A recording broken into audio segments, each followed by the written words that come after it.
वंदे मातरम कर्मचारी साथियों, जैसा कि आपको पता है राजस्थान राज्य में राज्य सहित अन्य 4 जो राज्य है, कुल मिलाकर 5 राज्यों में विधानसभा चुनाव की घोषणा हो चुकी है और राजस्थान में जो चुनाव होंगे वो 25 नवंबर को होंगे। इसके संबंध में अलग अलग कर्मचारियों की ड्यूटी चुनाव के तहत लगती है। तो जो भी कार्मिक चुनाव ड्यूटी करते हैं उनके लिए पोस्टल बैलेट का प्रावधान किया गया है, यानी वो डाक के द्वारा अपना मत है वो दे सकते हैं।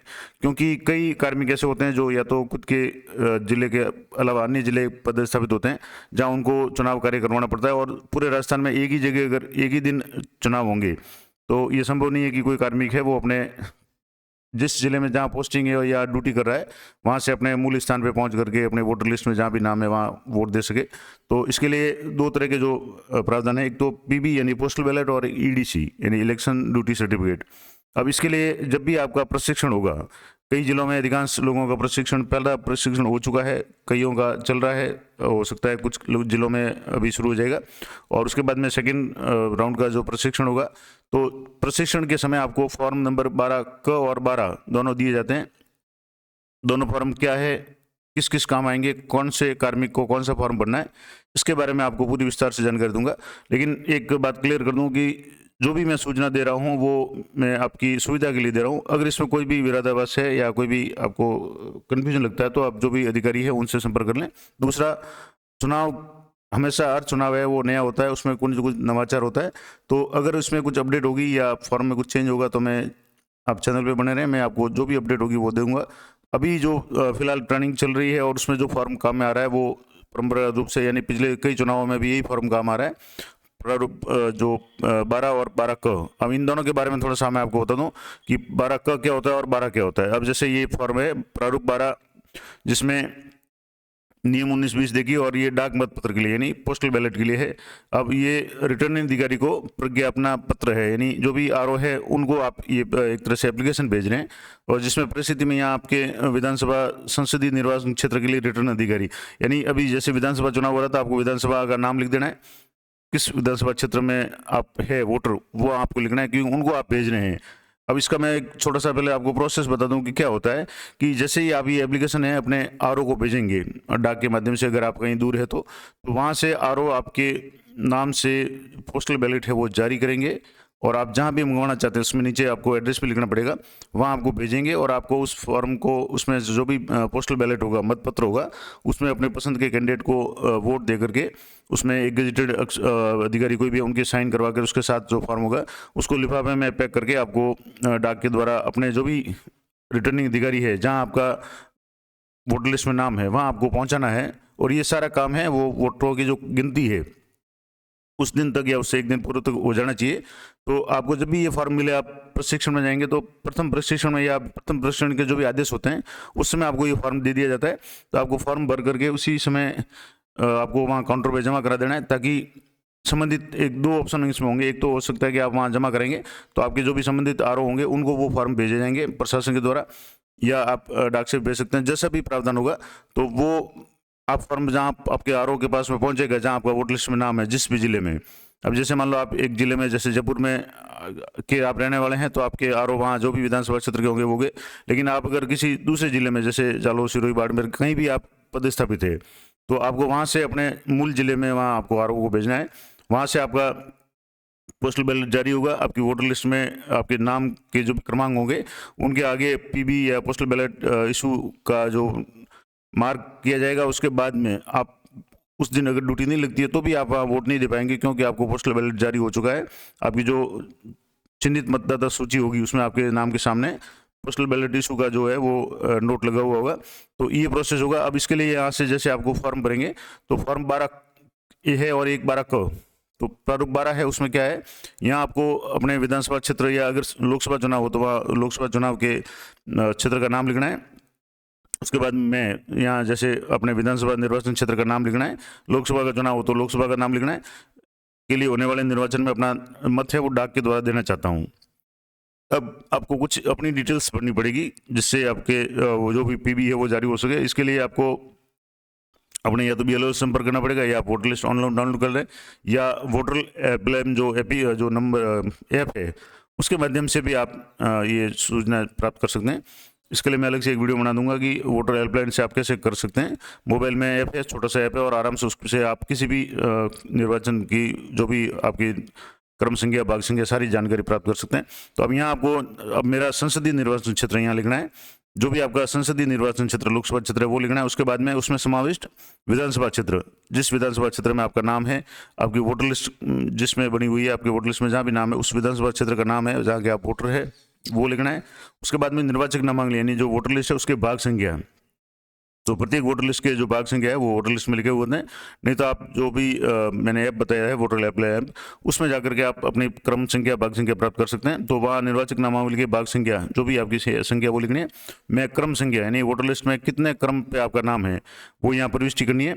उसके बाद में यहाँ लिखा हुआ है कि मुझे मतपत्र निम्न पते पर भेजा जाए। यहाँ आपको वो एड्रेस लिखना है जहाँ आप मतपत्र प्राप्त करना चाहते हैं। अगर मान लो आप जयपुर के हैं और आप किसी सुदूर जिले में पदस्थापित है, अगर आप जयपुर का इसमें एड्रेस भेजेंगे तो आपके घर पे वो पोस्टल बैलेट जाएगा। जबकि आप ड्यूटी किसी अन्य जिले में कर रहे हैं तो वो सही नहीं रहेगा, वो आप तक पहुंच ही नहीं पाएगा। तो आप जहाँ भी पदस्थापित है, जहाँ भी आपका कार्यस्थल है, वहाँ का एड्रेस आपको देना है, ताकि आपके जो भी संबंधित आरओ है जहाँ आपका नाम वोटर लिस्ट में, वो आपको उस पते पे पीबी भेज सके। वहाँ से आप उस पोस्टल बैलेट में अपना मत दे करके गोपनीयता बनाए रखते हुए उसको लिफाफे में पैक करके आपको जो भी अपने आरओ है जो संबंधित जहाँ भी आपका वोटर लिस्ट में नाम है उनको भेजना है। तो इसलिए आपको यहाँ मतपत्र कहाँ चाहिए, यानी जो भी आपका कार्यस्थल है वहाँ आप भेजें, क्योंकि अभी जैसे चुनाव आचार संहिता लगी है तो आपको अवकाश मिलेगा नहीं, आप वोट जो अपना मतपत्र है वो घर लेने जा सकते नहीं है। तो इसलिए जो भी आपका कार्यस्थल है वहाँ आपका एड्रेस लिखना है। उसके बाद में यहाँ आपको दिनांक और स्थान जहाँ से आप आवेदन कर रहे हैं वो लिख दें, अपना भविधि में अपना नाम लिख दें और अपना पदस्थापन स्थान लिखें, और भी अच्छा है मोबाइल नंबर लिख लें। अब इसके अलावा एक जो सामान्य रूप से अभी प्रशिक्षण में कराया जा रहा है कि आप अपने यहाँ ईपिक नंबर और मोबाइल नंबर, यहाँ लगी ये छपा हुआ नहीं है, जो मूल जो 12 का आपको मिलेगा वो इस तरह का मिलेगा, जिसमें यहाँ ईपिक वगैरह का कोई मेंशन नहीं है। लेकिन सुविधा के लिए जहाँ भी प्रशिक्षण हो रहे हैं वहाँ आपको इस तरह का जो भी ये करवा रहे हैं, जो 12 जिसमें मैंने अभी आपको बताया था, वो आपको यहाँ ईपिक नंबर लिख देना है और मोबाइल नंबर, दो चीज़ें आप लिख दें, ताकि जब भी कोई कंफ्यूजन होगा या इसमें आपकी कोई जानकारी चाहिए तो आपका मोबाइल नंबर होगा तो उससे कंफर्म कर सकते हैं, और ईपिक नंबर होगा। अगर आपका नामावली का भाग संख्या, क्रम संख्या आपने अगर गलत लिख दी किसी भी कारण से, तो ईपिक नंबर होगा तो उससे भी पता किया जा सकता है। तो वो आपकी सुविधा के लिए, तो वो यहाँ आप एक ईपिक नंबर और मोबाइल नंबर, दो चीज़ें जरूर लिख दें। उसके बाद में आपको पूरा एड्रेस और स्थान दिनांक वगैरह लिख करके आपको अपने काउंटर जहाँ भी आपका प्रशिक्षण हो रहा है वहाँ आपको एक बार जमा करा दें, या जो भी निर्देश हो। अब ये कई लोग भी होते हैं कि प्रारूप 12 बनना है, 12 कब बनना है। अब 12 का क्या है, निर्वाचन कर्तव्य प्रमाण पत्र के लिए आवेदन। अब ये सीधी सी बात है कि ये ड्यूटी सर्टिफिकेट एक तरह से होता है, यानी इसमें क्या होगा मैं आपको पूरा डिटेल बता दूं। इसकी भाषा अगर आप देखेंगे तो आपको समझ में आ जाएगा। रिटर्निंग अधिकारी, विधानसभा संसदीय निर्वाचन क्षेत्र, अगर विधानसभा क्षेत्र का चुनाव है, जैसे अभी विधानसभा का चुनाव है, तो यहाँ आपको विधानसभा क्षेत्र का नाम लिखना है, आपके विधानसभा क्षेत्र का जहाँ आपका वोटर लिस्ट में नाम है। अगर संसदीय चुनाव है यानी लोकसभा के चुनाव है तो आपको अपना संसदीय क्षेत्र का नाम लिखना है, और आगे लिखना है कि मैं, यहाँ भी आपको विधानसभा क्षेत्र का नाम लिखना है, या लोकसभा के लिए होने वाले चुनाव में डाक से अपना मत पत्र देना चाहता हूँ। इसके अलावा मुझे निर्वाचन क्षेत्र जिसमें आपको मतदान केंद्र का नाम, क्रम संख्या और नाम। अब ये कब होगा, मैं निर्वाचन कर्तव्य पर नियुक्त किया गया है।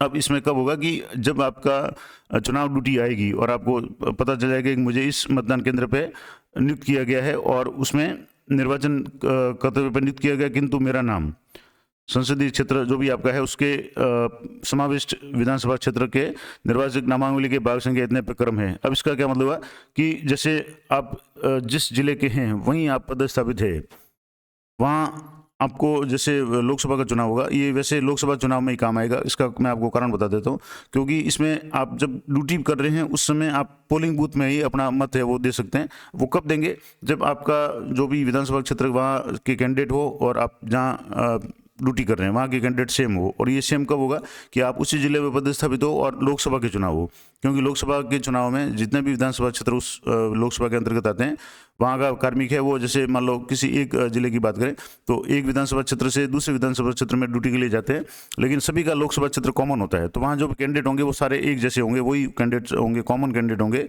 लोकसभा चुनाव में। तो वहाँ आप अपना मत है वो पोलिंग बूथ पे ही जहाँ आप ड्यूटी कर रहे हैं वहाँ आपको सर्टिफिकेट जारी किया जाएगा। उस सर्टिफिकेट के माध्यम से आप कर सकते हैं, उसकी एंट्री वगैरह होगी, वो सारी एंट्री आपके जो पीआरओ है उनके माध्यम से और मत मतदाता रजिस्टर वगैरह में सारी जो प्रविष्टियाँ वगैरह वो उसी तरह से होगी और उसमें ईडी सीट लिखा जाएगा। तो वो ये जो फॉर्मेट है ये इस बार आपके विधानसभा क्षेत्र में काम करनी है, ये लोकसभा क्षेत्र का है, क्योंकि इसमें लिखा हुआ है कि मैं प्रार्थना करता हूँ कि मुझे प्रारूप 12 में एक निर्वाचन कर्तव्य प्रमाण पत्र मतदान केंद्र से, जहाँ मतदान के दिन मैं कर्तव्य रूट रहूंगा, यानी जहाँ मेरी ड्यूटी होगी वहाँ मत देने दिया, यानी आप जहाँ पोलिंग स्टेशन में कर रहे थे वहाँ आपको ड्यूटी देनी है, उसके लिए अगर आप प्रमाण पत्र ये चाहते हैं तो वो आपको इस एड्रेस पे भेजाए।